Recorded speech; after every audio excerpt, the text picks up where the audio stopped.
From the only 24-hour radio news center in Kansas, I'm Gordon Basham with the 2 o'clock report. 30 years have gone by since the serial killer calling himself BTK took the life of his first victim. Now, Wichita police say they've solved the case with the arrest of a 59-year-old Park City man. Today is a very historic day. The bottom line, BTK is arrested.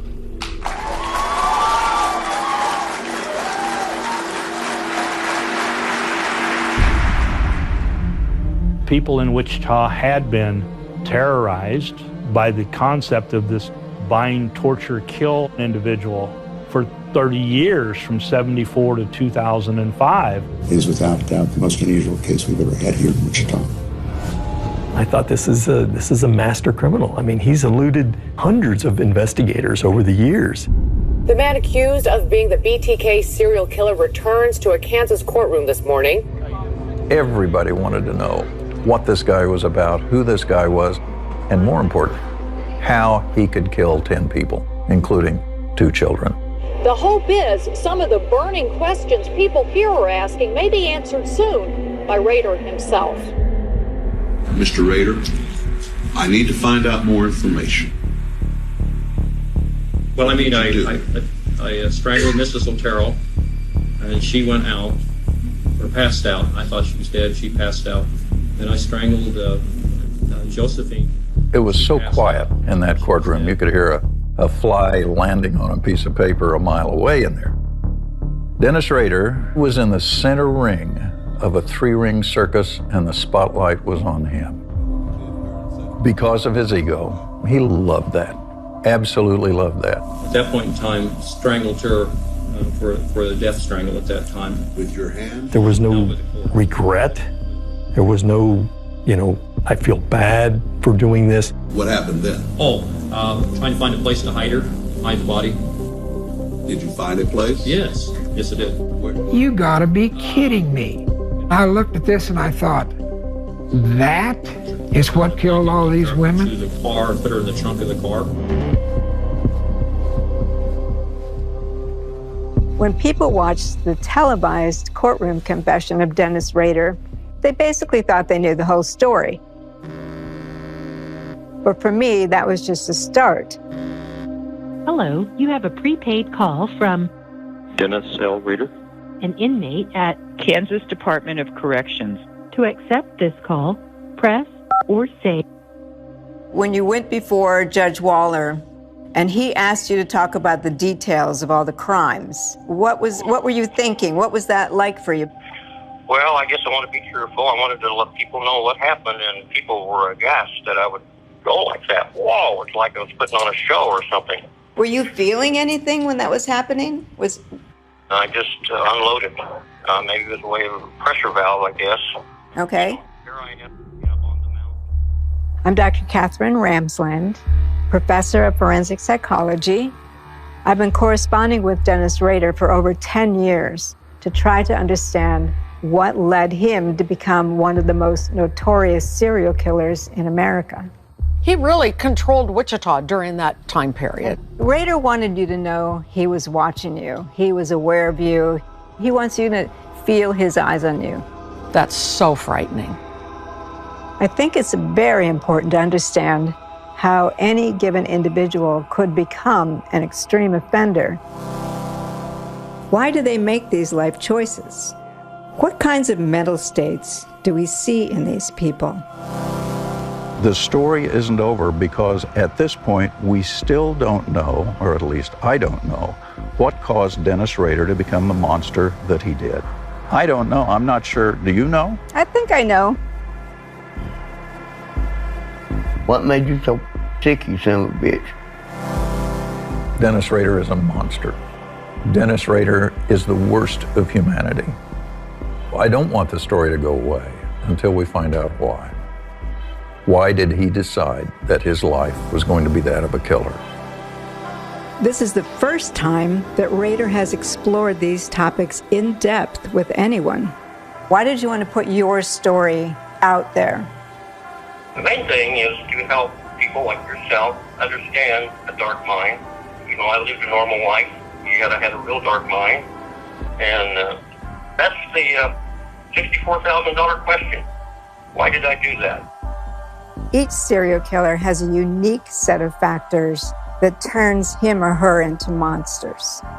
The more information we have, the more we understand what makes them tick, the easier it will be to prevent them.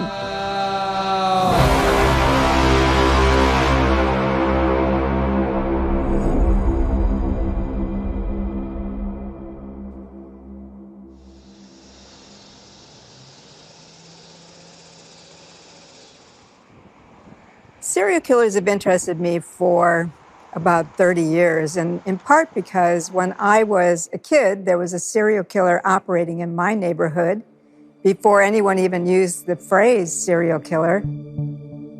And my brother's friends found the first body on their farm.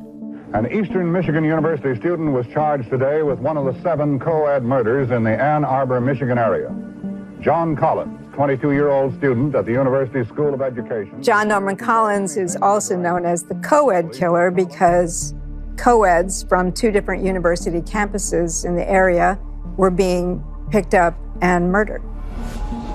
It fascinated me to watch the development of this case in the newspapers, and I wanted to find out more about serial killers. Later in life, as I became a professor of forensic psychology, extreme offenders were something we knew very little about, and I wanted to contribute to that. I've published 68 books and have 4 more in the works. Not only do I write about serial killers, I'm constantly teaching, I do police trainings, I do a broad variety of activities, all surrounding my knowledge of extreme offenders. A lot of myths have cropped up about serial killers, so I especially want to study cases that show that these myths just don't work. And law enforcement needs to understand this so that they don't dismiss a potential suspect too soon. Dr. Catherine Ramsland is one of the leading serial killer experts. She's helped us understand how we might notice certain behaviors at an early age, pick up on those behaviors, and get help for those behaviors before it's too late. When Dennis Rader was finally caught and revealed to be this older guy, paunchy, balding guy, I was interested in the media response to him. This is a man, a family man, who went home to his wife and 2 children every night. Doctor, why were there no red flags? Why did nobody see this? He was a church leader, a family man, right there in the middle of the community. You know, I'm amazed by that as well, that nobody was able to figure out that this guy had this secret life that he was hiding. The media wanted a specific type of person to fit the mold of serial killer. But he'd been a family man, a churchgoer, he had a job. You know, he basically blasted all the FBI stereotypes out of the water. One of the reasons I wanted to work with him was to look at someone who appears to be an outlier and see what he teaches us. Because he's not unique. There are others who have been family men, churchgoers, seemingly normal people who have these thoughts and sometimes act on these thoughts. And so I think it's important for us to not just understand them, but also treat them before they become serial killers. My initial communications with Dennis Rader were kind of interesting. He liked the fact that I came in with credentials because it meant he was being taken seriously. But at the same time, he wanted to test me. He said he wanted me to solve some codes, and he liked working with codes. He began to send me cut-out pages from magazines and newspapers where he'd circle things and he'd make odd comments. At one point he said, I understand you're interested in recipes of the 3-layer kind. I thought that was strange because I actually don't cook, and especially 3-layer recipes, so I didn't really quite get what he meant. I put the whole alphabet down, A, B, C, D, E, F, and then I looked at each of the pieces of paper that had things circled or items in his letter that corresponded to the A, B, C, D letters, and wrote everything I could down. But then I began to see the things that he had circled, like beef, tangy, king, so there's K. And then it dawned on me what the 3-layer recipes were. BTK, for bind them, torture them, kill them. And so once I returned the code to him and said, okay, what's next? He recognized not that I had solved the code, but that I would play the game. So your fantasy life was more important to you than your real life, it sounds like. Well, I guess in a degree it was. The fantasy world was always right there, not very far away. I could switch gears and move into one and move out of the other very quickly. There's a great value in understanding Dennis Rader and his motivations, the things that made him do what he did. If we have more people who are skilled at recognizing those aspects of a person that might lead them in a path of some criminal behavior, whether it be a serial killer or whatever, if they can intervene, think of the lives that they'll save. I would love it that you could just get some of this stuff off your chest. Your health is declining, and I think it'd be really great for you to be able to just say what you need to say. Is that okay with you? Yeah, I think so.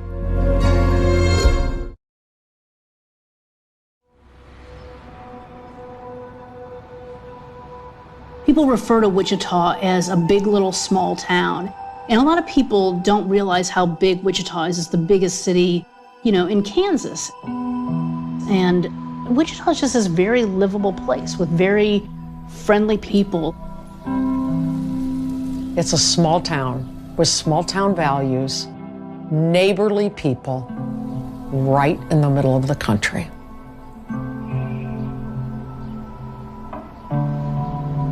Dennis Rader was raised primarily in Wichita and moved to the suburb of Park City when he got married. When I'm writing about any person, I want to see what they saw, smell what they smelled, feel the air. Where did he work? What kinds of travel routes did he use? It's almost as if I'm putting myself in their headspace. There's a psychology in it. Well, good morning. Hello, Dennis. I'm in Wichita. Haven't been here since 2016. Oh. You ready to go? I guess so. Okay. Dennis Rader is in El Dorado Correctional Facility in Kansas. He's in a cell by himself, apart from the general population in the prison, but he does have a phone that he can use. Let me get a drink of water here. Okay. My mouth is awful dry. Nervous. Okay. In order to produce the kind of book I wanted, I needed to get permission from family members of the victims who had formed a trust. Dennis Rader had signed over his life rights to the victims' family trust as part of a settlement. So Dennis Rader gets absolutely no profit from any of the work I do with him. So what's your cell like? Well, basically it's a 12 by 8, concrete naturally. The way to approach really any offender is to be non-judgmental. That's the first rule. You have to be able to listen to what they have to say, no matter what they have to say. The concrete is cracked, and I look through that, and I look for figures. Mainly I look for eyes first, and that's what I usually spot, the eyes, and then I could probably draw hundreds and hundreds of those things off the floor. I call them cave monsters.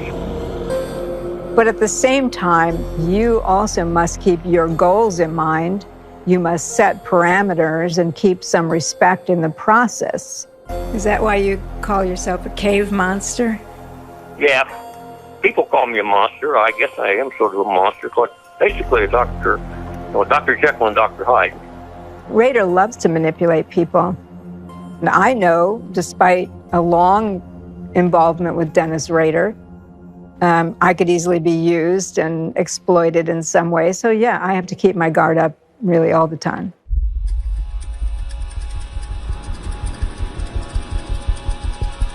Dennis Rader was 28 years old when he murdered 4 members of the Otero family. By all appearances, Dennis Rader was an average Joe, and he lived in Wichita his whole life except for the years from 1966 to 1970 when he served in the Air Force. I met the Rader family before Dennis. We went to church together at Christ Lutheran. I remember Dennis coming back in '70 from the service. It was a big deal. All the people of the church who had been there for years knew him. So they were welcoming him home and, how you doing and where you going to work. We had an old basketball goal up. Dennis and his brothers would play. Dennis didn't like to lose.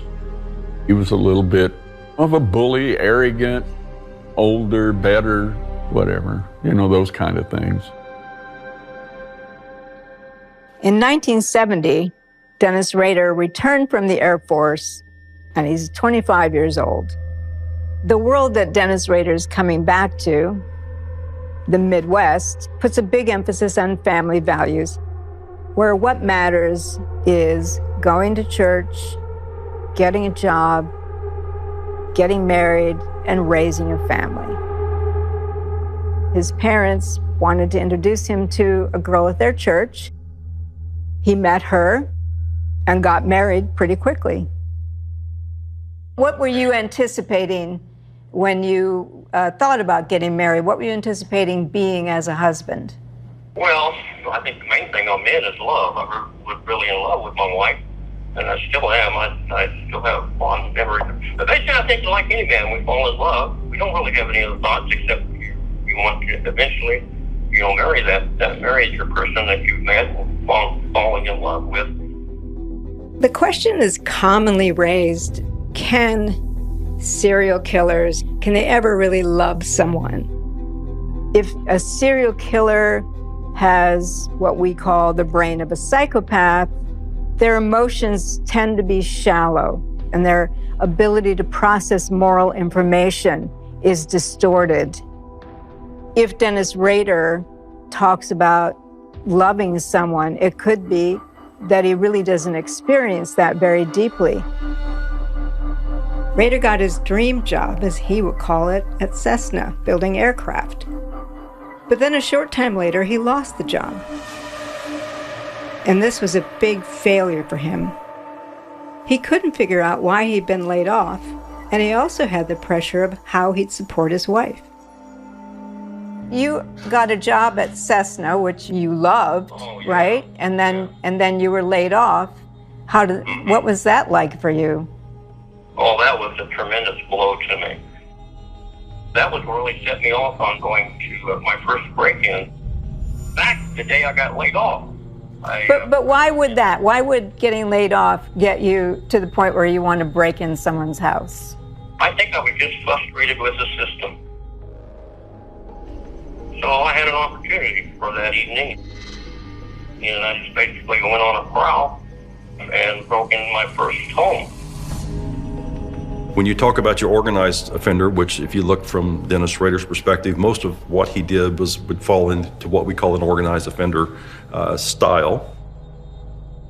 They plan, and he actually would execute practice sessions to see what it was like to break glass, go through a house he wasn't familiar with. Until he thought he was ready, he would try to get the timing down of his potential suspects, then use that to have a successful event. That person wasn't involved in your layoff, why would you pick someone like that to take out your frustration on? Basically, I wanted to do something, I guess, deviant. That was a way to relieve my frustration. Did it work? Oh no, I got worse.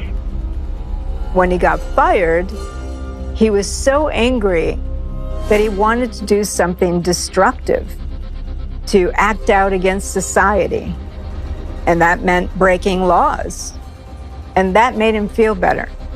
It just gave him a sense of being powerful again. And he was ready to move forward with something far more serious and lethal. I had started on this dark side a long time before that, and the volcano was finally starting to erupt.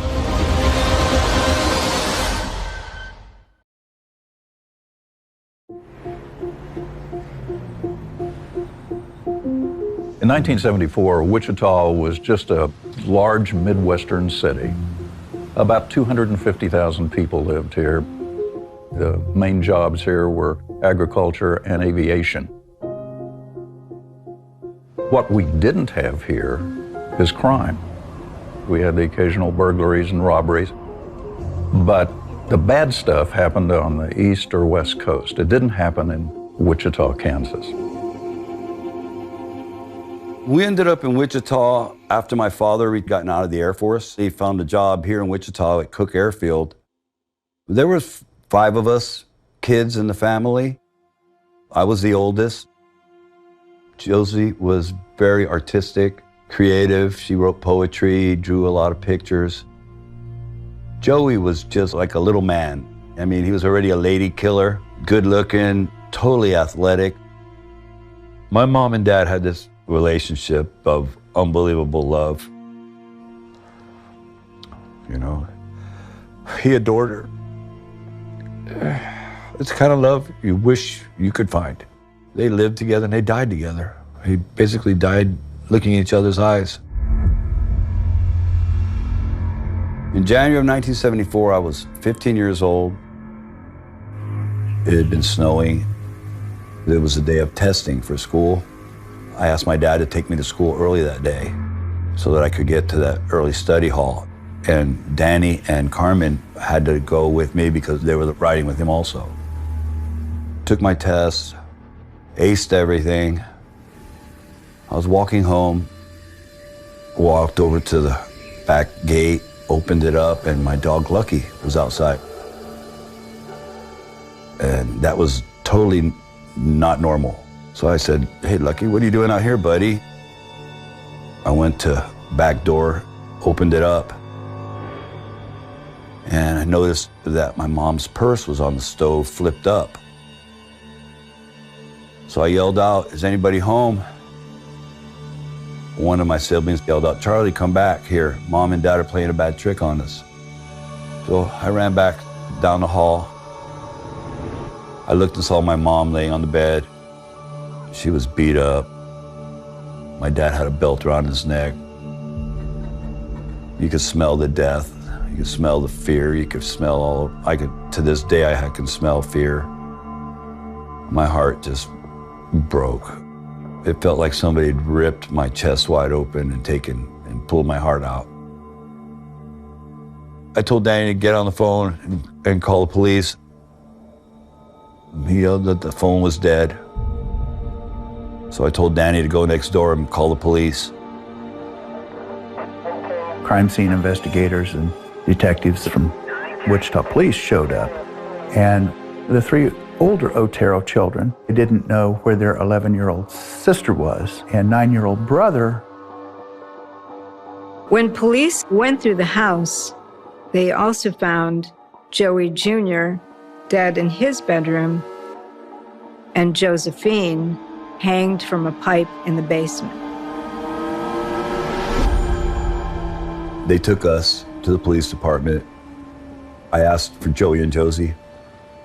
And finally, a police captain and a chaplain came up to me and said, "Charlie, we got to tell you that Joey and Josie were in the house." And once again, it felt like they'd ripped my heart out all over again.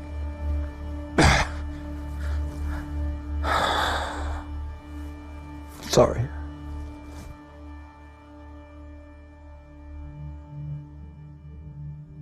The crime scene investigators noted that the thermostat had been turned extremely high.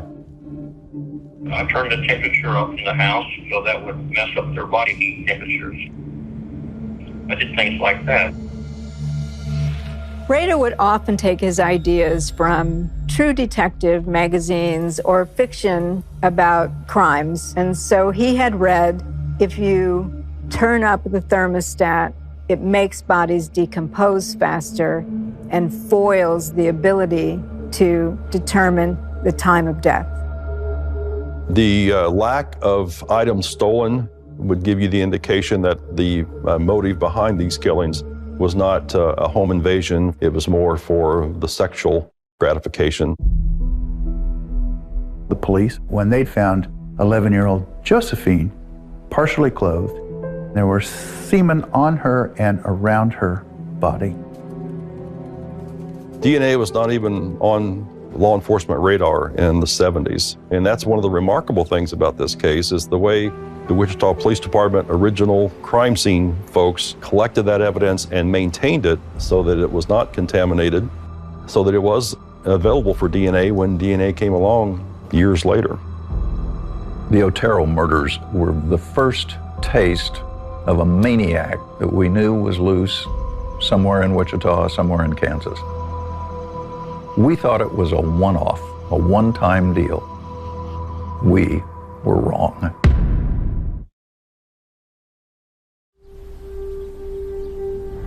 We're on our way to what was once the Otero house, where Dennis Rader committed his first murders, 4 people in a single family. Hi, Doctor. Hello, how are you? Pleasure to meet you. You too. Can you tell me something about when you were here that day, what it was like? We had no idea what was going on here at all. Detectives were running in and out, and no one would talk to me. But you knew them. I knew them. And they knew you. I knew them, okay. And I'd go up to them, and they'd say, "Can't talk now. Busy." In 1974, I was the chief photographer for Cake TV. All the reporters there were trying to get the police department to say something. Finally, they said that 4 people had died in the house. Well, that was huge. 4 people dying in a house in Wichita, Kansas, that just didn't happen. The bodies of Joseph Otero, his wife Julie, their daughter Josephine, and their son Joseph II were discovered in their East Wichita home. The victims had been bound, gagged, and strangled with a cord. The investigators looked shaken, and it was basically from the children, what they saw and what had been done to the children. That would shake anybody. Do you remember where you spotted her? It's probably when I took my wife to work. This is the winter now, and there was a lot of ice and snow. A lot of times she didn't like to drive on that. I wasn't at work at that time. I was prowling that area where the Oteros lived, and then saw her and the kids go to school one day. So after, I thought, well, this might be it. My first fantasy victim would become real. When I talked to Dennis Rader, he had targeted the wife, not the children. The children were just collateral damage.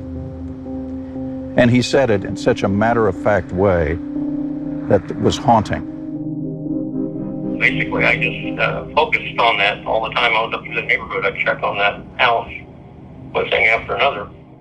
What was your plan? What did you think you were going to do that day? I had a barn that picked out northwest of Wichita that I was going to take her and kidnap her, probably hang her.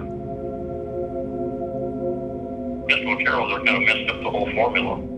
He wasn't supposed to be there, but he was. They have a fence all the way around. I hadn't looked over the side of the fence. All of a sudden, there's dog prints all over the place. Didn't think about that. But I had to do something. I was teed up too much. But about that time, I reached down, took my cutters, and got the phone line.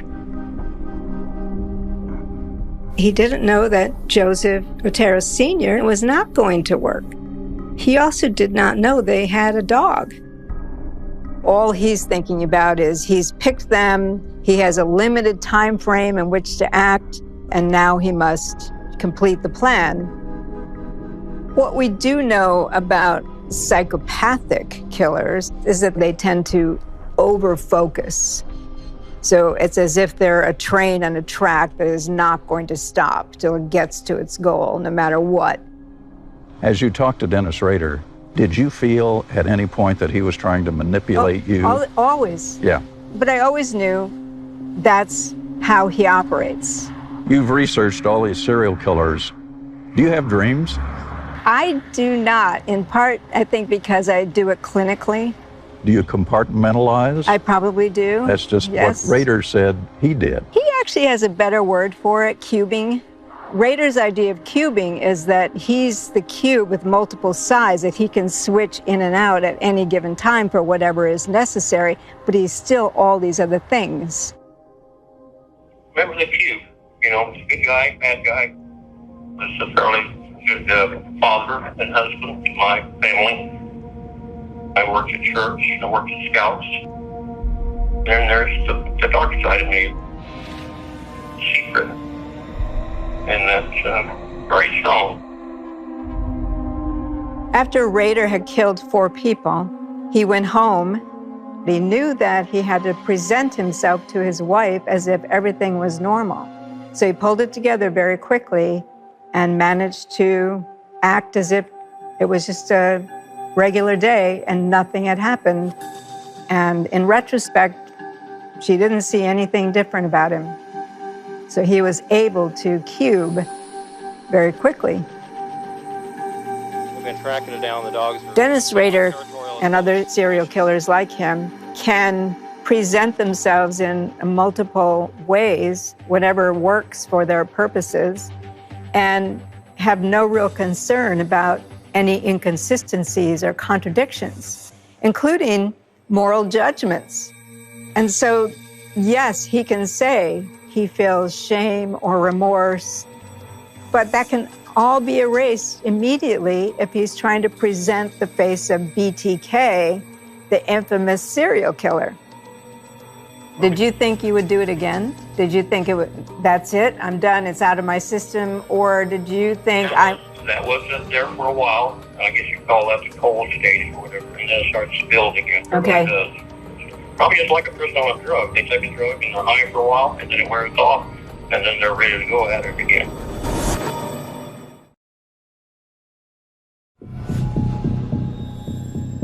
It was horrible for people here in Wichita, which was pretty much a sleepy little town, to all of a sudden find that this major massacre of a family had happened right here in our community. It was a huge story. Most people at that time thought it was a drug deal because no person in their right mind would kill a family. That didn't happen at all. Quadruple homicides today are still rare, thankfully, but you can imagine how rare they were then, and then the kind of attention that kind of a homicide garnered, and the public outrage and the public fear and the demands that those investigators felt when lead after lead after lead led them nowhere.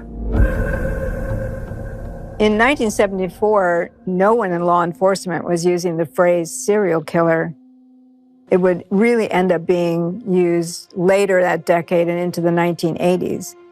But nobody really understood what serial murder was about, in particular, stranger murder. Fear spread quickly in the community. People began looking over their shoulders. Doors and windows were locked tight. Gun sales skyrocketed. And the prevailing paranoia was not without good reason. The Otero murders changed the life, I would think, of everybody in the city at that time. It did in our own household. We did not lock a door in our house until January of 74.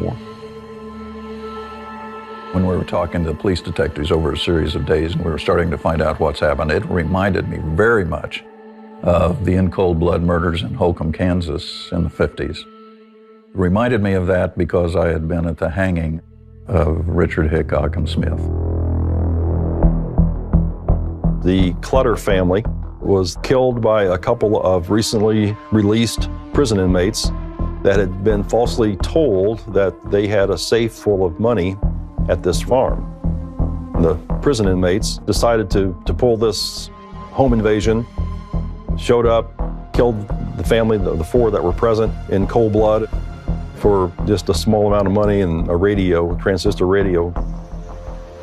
When news of the Clutter murders rocked Kansas, it made a deep impression on Rader. You did hear that on the radio when it happened. Yes, I heard it. We were on our way to high school. Yeah, I was 14, sophomore. I rode to school in one of my employer's daughters in a station wagon. I always had a crush on her, and I loved sitting in the front seat, and she always wore a skirt. And it was on the radio, and I heard that. Dennis Rader was especially interested in the fact that they had been bound with rope before being killed, because he himself loved the feel of ropes around his waist, and also in his fantasies he would be using rope to bind his victims. So the fact that the Clutter family had been bound with rope appealed to him. When they found out that they were tied up, that's what I wanted to do. That went back to the bondage thing. After Rader murdered the Oteros, he took a radio as if to establish some link of solidarity to the Clutter killers, who also had taken a radio. Rader aspired to become a serial killer, so that meant he needed to study them in order to figure it out. I think most serial killers are not very creative or bright about what they're doing, and they do tend to read what other killers like themselves have done. And yet Rader, I think, took that to an extreme, whereas most of what he did or thought about had been done before by someone else. He really was not that creative.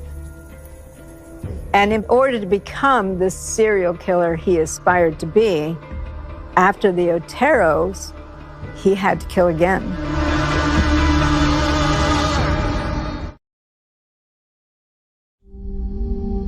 After the Oteros, the Catherine Bright murder wasn't very long afterward. Didn't you think that was risky? No, I think the objective was that house and her, and everything else seemed to not mean that much. But she played into some of the magazines I was seeing, criminals going after co-eds and this sort of thing. I saw her one day in her house. I thought, well, this might be all right. I mean, she's coming from somewhere at that time of the day, and I'm in between classes, so that's a possibility. At this point, he was going about his life as a student at Wichita State University, and a husband, and hoping to start a family. It takes a different type of mentality to commit a crime during daylight hours, more confidence, and the ability to blend in than it would to work under the cover of darkness. So that tells you a little bit about the mentality and the planning that was going into these crimes. When you had picked out Catherine Bright, how long did you watch her before you decided to act? I parked away and watched that address for a while to see whether that was constant. And yeah, she did come home in the afternoon. So I thought, well, all I have to do is break in and be waiting for her when she comes in. So it took probably about a month. Catherine Bright was a 21-year-old girl who lived alone. She had a brother who was 19 who lived in Valley Center. One night he spent the night with his sister so they could go shopping the next morning, and they got up and they went shopping. A normal day at that point. BTK prided himself on meticulous planning, or at least he thought he did. He knew who Catherine Bright was. He had monitored her for a while, but he was not expecting a brother. Well, the brother came in, and BTK had to do something with the brother because the brother was an immediate threat. He tied me up, had me tie my sister up, and he separated us into separate bedrooms. And he came back in and was going to strangle me to death. And I broke loose the bonds he had me tied up with and jumped up and fought him for the gun. He jerked it away from me, and then he shot me the first time in the head. And I went down, and then he thought I was dead. This was not in BTK's plan at all. He was there to kill Catherine Bright and to do all of the torturous things that he did to Catherine Bright. A brother, that wasn't in the plan. So a second fight entails, he once again shoots him, thinks he's killed him, and goes back to attack Catherine once more time. And next thing he heard was the front door open and Kevin's running away. So he knew his time was limited. So he didn't get to do everything he wanted to do. He said he knew he had to kill her and just move on, so he stabbed her. She panicked, and I just, out of sheer stupidness, I stabbed her. And I didn't like to use a knife, I really did. But as soon as he had stabbed Catherine Bright, he realized this was not what he wanted to do. What he liked was to strangle people, to bind them and strangle them. Stabbing was not in the picture, and never again did he use it. And then secondly, he ran out of the place. The door was wide open. I saw him running down the porch and heading out into the road. So it was just a total mess. When did you first feel like you were a serial killer? Probably after Catherine Bright. Now that Rader had murdered people in 2 separate incidents in unrelated locations, he instinctively knew he was among the rare group of killers that grabbed headlines. Motiveless, random killings, sometimes thousands of miles apart. A Justice Department investigator calls it terrifying, an epidemic. They're known as serial killers, and according to law enforcement officials, there are at least 35 of them roaming the country now, stalking victims. Dennis Rader had aspired to become a serial killer, and with these murders, he had become BTK.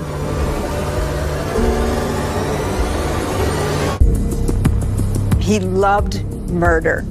He loved the idea that he was a serial killer. Why did you like hanging cats? There was some sexual excitement there. Although he looked normal on the outside, it just gives you a glimpse of the monster that was living inside him. And just building and building, kind of like a volcano. We have no solid leads at all. That was like an atomic bomb going off in the city. How many people do I have to kill before I get my name in the paper? BTK.